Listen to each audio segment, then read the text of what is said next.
A 5-ton, 6-wheel drive AM General Army truck is a big, powerful machine, and there are lots of ways that you can get hurt with it. But there is one thing above all others that will reach out and get you. It is why I look the way I do today. Haggard, sorrowful, a beaten, broken shell of a man. So today's video is on the most dangerous part of owning a 5-ton Army truck and what you can do to make it better. Now, I've talked about some things in the past. Most notably, I really think you guys should build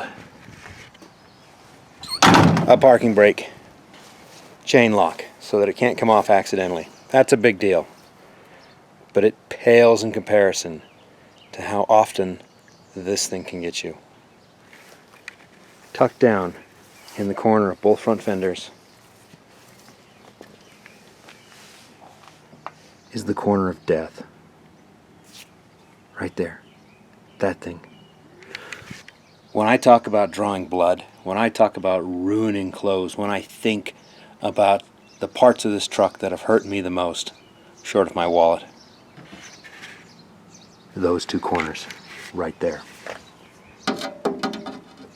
These are the epitome of evil.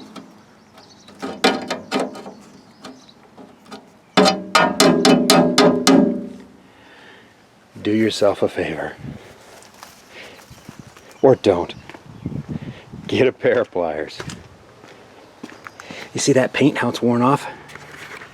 That's my flesh. That is my flesh that has worn that paint off. Get yourself a pair of pliers.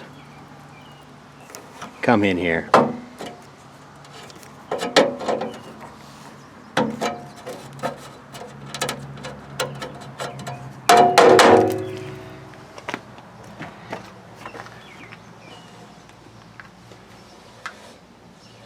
Oh, it's so much better.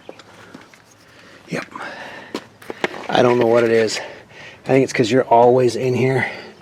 The number of times I have stood up. I think every one of my Alder Gulch Summit Tours t-shirts has a hole in the back, right where that fatty bit above your butt cheek spills out because you're a middle-aged, overweight man. There's a hole in every one of those shirts right there. There's a hole in a butt cheek of one of my pairs of pants. Those two corners are evil. Now you've been warned. Now you've been warned.